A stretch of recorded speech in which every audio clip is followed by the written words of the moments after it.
What is up guys? May ride tayo ngayon. Dito tayo sa baba ng Sungay. Kasi mag-break in tayo ng ating helmet. Bagong helmet natin. Sabi si Spider. Ito siya guys.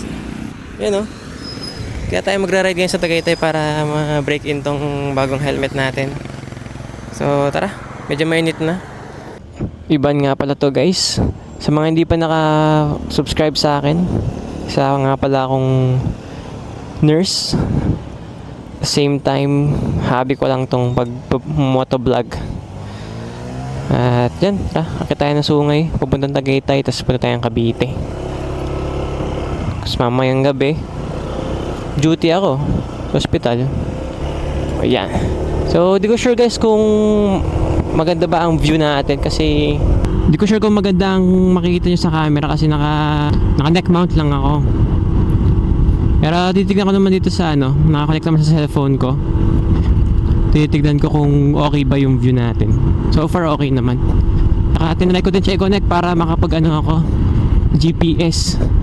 Para malagyan natin siya ng stats. Medyo mas mabilis tayo makakakit ngayon dito kasi usually pag nakakit ako dito lagi ko kasama yung girlfriend ko. Kaya may konting kabigatan. Pero mas okay sa akin yun kasi kontrolado lang yung piga ng manabela. Unlike pag magaan parang naaangat ka eh. Time check nga pala natin ay 10:28.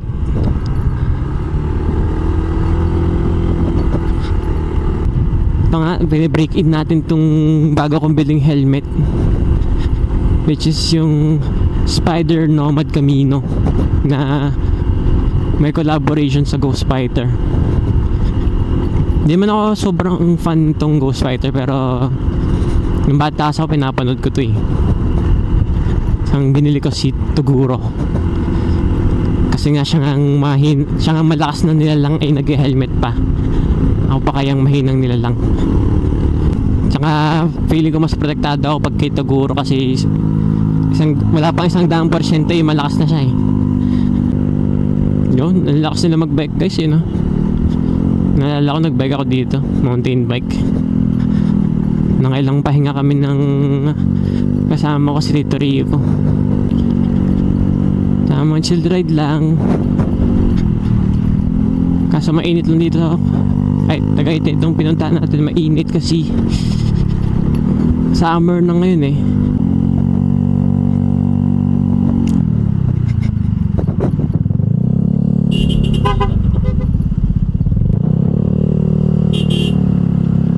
Biglang tumigil ng puta.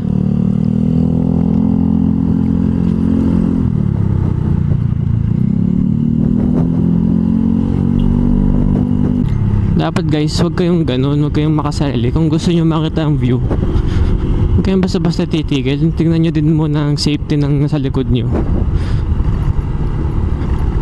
kung safe ba tumigil o hindi. Tulad niya, may nasa likod ko na pick up truck. Paano kung hindi nakatigil yun?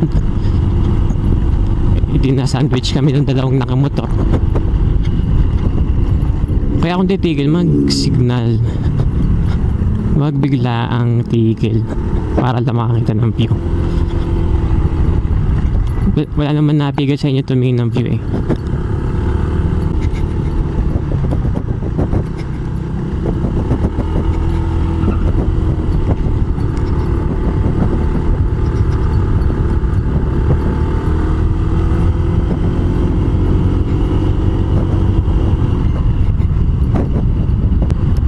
Yun nga, kahit medyo mainit, nakakaramdam na ako ng hangin dahil mataas na ang ating elevation.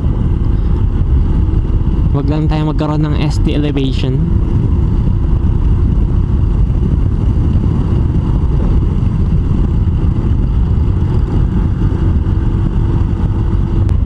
Hayu, kita nyo ba yung Hayu?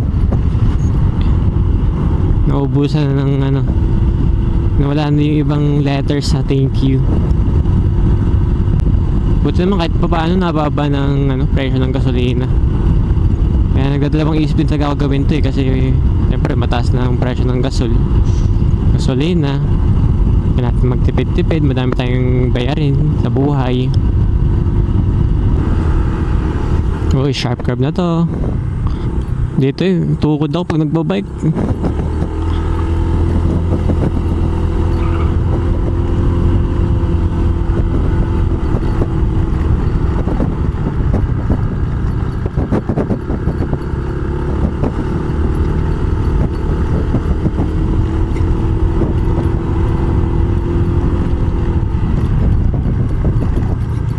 Oopsie.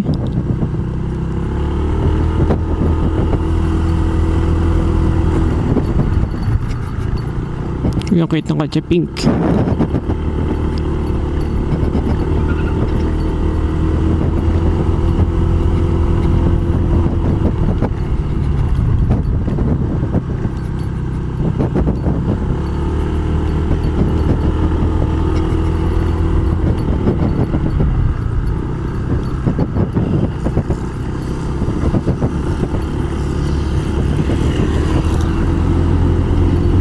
Nagmamadali talaga itong pickup truck sa likod natin eh.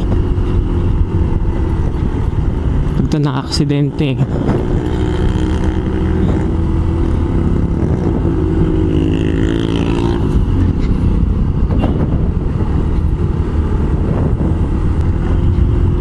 Alam naman delikado dito. At pataas. Mataas, dangerous.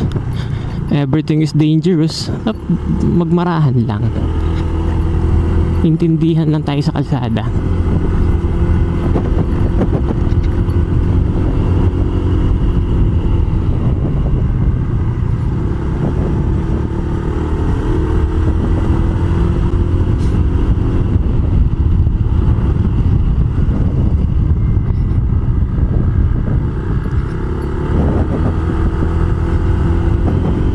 Ride safe sa'yo, bossing. Sana ma-edit natin ito ng maganda at hindi tayo tamarin. Kasi nakakatamad talaga mag-edit ng vlog. At ayun na nga.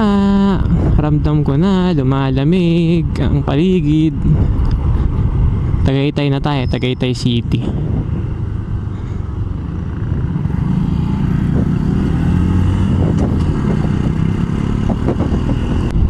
Disconnect ko na itong Ace Pro sa aking cellphone at kailangan ko ng charge mamaya. Mahirap na malobat. Tuwi pa tayo sa Lipa. Tapos pupunta pa tayo ng Batangas City kasi may work pa ako. Medyo magabok na tong helmet ko. Kanina clear pa ito eh.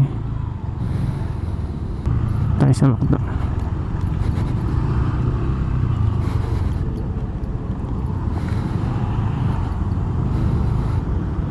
You know, I love the view. Hila mainit. Ito tayo sa may lilom. Jackpot. Woo. Thank you, Lord. So yun guys, tapos na ako kumain dito sa McDo. Ganun-ganun na lang yun. Ganun na speed lang. Backnote ako sa Lipa. So tara. Papakita ko pala sa inyo yung helmet ng mga Smayas. Ito nga yung aking Taguro helmet na Spider. Yan guys. Single visor lang yan. May free na yung clear visor. Tapos ganito yung kanyang foam. Naka quick release din yan. Intercom ready na rin yan guys. Kaya may intercom tayo dito sa ating helmet. At basically meron siya dito ng dalawang vent. Dito sa chin tsaka sa top. Tapos ganito yung style ng kanyang sa visor. Tapos mga details. Yan, Taguro. Younger Taguro. Ito. Siguro mga 70%. Siguro 50% pa lang yan ng lakas ni Taguro. Tsaka ito yung yan. Di natin mabasa. Japanese kasi. Yan. Bagay na bagay sa ating Honda EDV kasi itim. May mga decals lang. So tara guys, uwi na ako at pasok pa ako mamaya. Okay, sure guys, kung dito nga ang daan ito, paakyat. Kasi dito may naakit na motor eh. Check muna natin. Baka kasi may makasalubong tayo. Pero tara, busy natin. Hindi ko kasi sa ulang daan dito guys, sorry.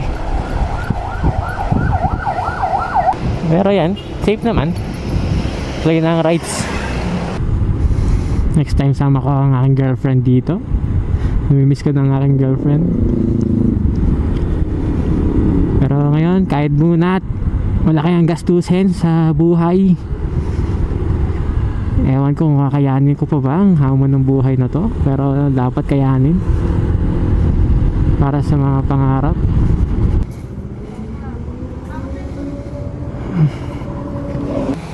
Kano kaya ito yung full tank ngayon? 3 bars na lang natira. So baka more than 500 pesos ng pagasin. Premium full tank. Okay, okay na.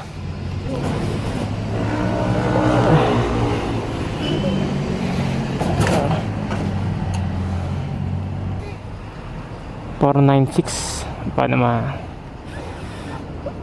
wala pa naman 500.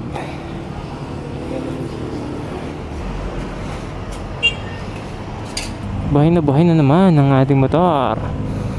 Rides na ulit. 89.50 na ang 1 litro.